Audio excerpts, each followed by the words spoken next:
ఓం నమో నారాయణాయ. ఈరోజు మనము దశావతారాల్లో 9వ అవతారమైన శ్రీకృష్ణ అవతారం గురించి మనము ఈరోజు చెప్పుకుంటూ ఉన్నాం. సనకసనందనాదులచే శపించబడినటువంటి జయ విజయులు ద్వాపర యుగంన శిశుపాల దంతవక్రులుగా జన్మించారు. మరి శ్రీ మహావిష్ణువు శ్రీకృష్ణునిగా జన్మించి జయ విజయులకు శాప విముక్తులను చేశాడు. ద్వాపర యుగాంతంన మానవులు అధర్మపరులై భూమికి భారంగా తయారయ్యారు.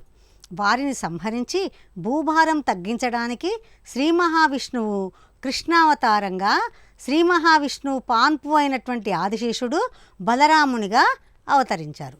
అప్పుడు ఆ కాలంలో మధురా నగరాన్ని ఉగ్రసేనుడనే మహారాజు పరిపాలిస్తూ ఉన్నాడు. అతని కుమార్తె దేవకీదేవి, ఆమె భర్త వసుదేవుడు. వాళ్ళ యొక్క గర్భంలో శ్రీకృష్ణుడు అష్టమ గర్భాన జన్మించాడు. దేవకి అష్టమి గర్భంలో పుట్టినటువంటి శిశువే దేవకి అన్నగారైనటువంటి కంసుని చంపుదాడని ఆకాశవాణి చెప్పగా విన్నటువంటి కంసుడు నూతన దంపతులైనటువంటి దేవకి వసుదేవులను చెరసాల్లో బంధించాడు.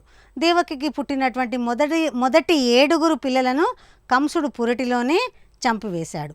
అష్టమ గర్భమందు జన్మించిన శ్రీకృష్ణుని భగవంతుని ఆదేశంతో వసుదేవుడే బుట్టలో పెట్టుకొని యమునా నదిని దాటి రేపల్లెలో ఉన్నటువంటి నందుని భార్య అయిన యశోద పక్కలో పరుండబెట్టి అప్పుడే యశోదకు జన్మించిన ఆడపిల్లను తీసుకొని వచ్చి జైల్లో ఉన్న దేవకి వద్దకు చేర్చాడు. దేవకి ఒకరికి జన్మ ఇచ్చిందని భటుల ద్వారా తెలుసుకున్న కంసుడు అప్పుడే తక్షణంగా చెరసాలకు వచ్చి దేవకి వద్ద ఉన్నటువంటి శిశువుని తీసుకొని కత్తితో నరకబోయాడు. కానీ ఆ శిశువు అతని కత్తికి దొరకక ఆకాశంలోనే ఉండి, ఓరి కంస, దేవకి అష్టమ గర్భంలో పుట్టిన బాలుడు గోకులంలో ఉన్నాడు, అతడు పెరిగి పెద్దవాడై నిన్ను సంహరిస్తాడు అని చెప్పి మాయమైపోయింది. ఆనాటి నుండి కృష్ణుని చంపుటకు కంసుడు అనేక విధములుగా ప్రయత్నములు చేస్తూ ఉన్నాడు. అన్నిటినీ యుక్తితో తప్పించుకున్నాడు శ్రీకృష్ణుడు. చిన్నతనమునందే కృష్ణుడు అనేక మహత్తరమైనటువంటి కార్యములు చేసి తాను అవతార పురుషుడునని నిరూపించుకున్నాడు. పాలు త్రాగు బాలప్రాయంలోనే పూతన అనే రాక్షసిని చంపాడు. కాళిందమడుగులోని కాళీయుడు అనే సర్పం యొక్క మదాన్ని అణచివేశాడు. తన పెంపుడు తల్లి యశోదకు తన నోటిలో సమస్త భూమండలాన్ని చూపించాడు. యమునా నదిలో స్నానం చేయుచున్న నందుని వరుణుడు బంధించగా ఆ నందుని కూడా బంధ విముక్తుణ్ణి చేశాడు. మరి రాక్షసమాయ వలన గుహలో చిక్కుకున్నటువంటి గోపికలను కూడా రక్షించాడు. మరి జడివానలు అంటే యొక్క ఇంద్రుణ్ణి ఎవరైతే గోపబాలకులు పూజించకపోతే జడివానలు కురిపించి వారిని బాధించాలనుకుంటాడు ఇంద్రుడు. అప్పుడు గోవర్ధనగిరి పర్వతాన్ని తన చిటికన వేలుతో ఎత్తి దాని క్రింద గోపాలులను గోవులను అందరినీ ఉంచి కాపాడాడు శ్రీకృష్ణుడు.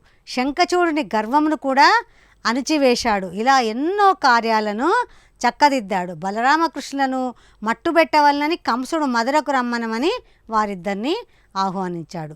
బలరామకృష్ణులిద్దరూ కంసుని సభకు చేరగానే వారిద్దరిపై చాణూర ముష్టకులనే బలవంతులైనటువంటి మల్లయోధులను ఉసికొల్పాడు. వారితో జరిగిన మల్లయుద్ధంలో కృష్ణుడేమో చాణూరుణ్ణి, బలరాముడు ముష్టికుణ్ణి చంపేశాడు. మరి కంసుడు వెంటనే సింహాసనం నుండి లేచి కత్తి తీసుకొని కృష్ణునిపైకి దూకాడు. కృష్ణుడు కంసుని కత్తివాటు నుండి తప్పించుకొని అతనిని కింద పడవేసి తన ముష్టిఘాతాలతో కొట్టి చంపివేశాడు. తన తల్లిదండ్రులైనటువంటి దేవకీ వసుదేవులను, తాతగారైనటువంటి ఉగ్రసేనుని కూడా చెర నుండి విడిపించాడు శ్రీకృష్ణుడు. అదేవిధంగా నరకుడు మొదలగు రాక్షసులను కూడా దుష్ట సంహారం చేసి భూమి యొక్క భారాన్ని తగ్గించాడు. అలాగే ధర్మరాజు ఒకసారి రాజసూయ యాగం తలపెట్టాడు. దానికి శ్రీకృష్ణుని ఆహ్వానించాడు. మరి ఆహ్వానించినప్పుడు ధర్మరాజు చేస్తున్న రాజసూయ యాగమునకు రాజులందరితో పాటు చేది రాజ్యాన్ని పరిపాలిస్తున్నటువంటి శిశుపాలుడు కూడా వచ్చాడు. రాజసూయ యాగం విజయవంతంగా పూర్తయింది.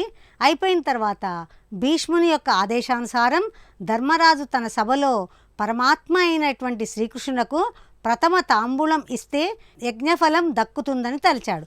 అందుకు శిశుపాలుడు ఆగ్రహించి శ్రీకృష్ణుని అనేక విధాలుగా నిందించి అవమానపరిచాడు. అప్పుడు శ్రీకృష్ణుడు తన సుదర్శన చక్రంతో శిశుపాలుని శిరస్సును ఖండించి వేశాడు.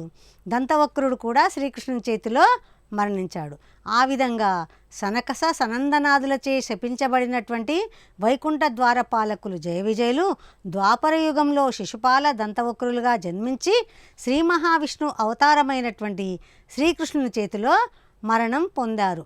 3 జన్మలు పూర్తి అయిన తర్వాత శాప విమోచనం కలిగి జయ విజయులు తిరిగి వైకుంఠమునకు చేరారు. మరి ఇంకా అనేక విధాలుగా శ్రీకృష్ణుడు ధర్మం వైపు నిలబడ్డాడు.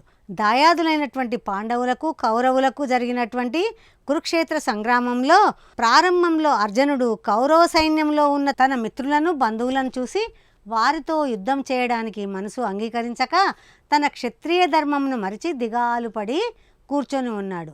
అది చూసినటువంటి శ్రీకృష్ణుడు అర్జునునికి కర్మ సిద్ధాంతమును బోధించాడు. దానిని భగవద్గీత అంటారు. ఇది శ్రీకృష్ణుడు మానవ జాతికి ఇచ్చినటువంటి గొప్ప వరం.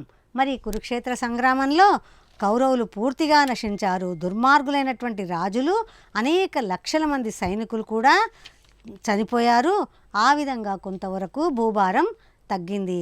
ధర్మపరులైన పాండవులకు రాజ్యం దక్కింది. ద్వాపరయుగం అంతం కావస్తున్న సమయంలో శ్రీకృష్ణుడు ఒక ప్రదేశంలో విశ్రాంతి తీసుకొని చుండగా శ్రీకృష్ణుని కాలి బొటినవ్రేలు కదలికలు జింక యొక్క చెవిగా భ్రమించినటువంటి ఒక బోయవాడు బాణం వేశాడు. ఆ బాణం ఆ శ్రీకృష్ణుని యొక్క అరికాల్లో కుచ్చుకొనక ఆనాటితో తన అవతారాన్ని చాలించి వైకుంఠానికి చేరాడు శ్రీకృష్ణుడు. ఆ విధంగానే ఆదిశేషుడైనటువంటి బలరాముడు కూడా తన అవతారం చాలించి పాలసముద్రమునకు చేరుకున్నాడు. ఇదే శ్రీకృష్ణ అవతారం యొక్క కథ.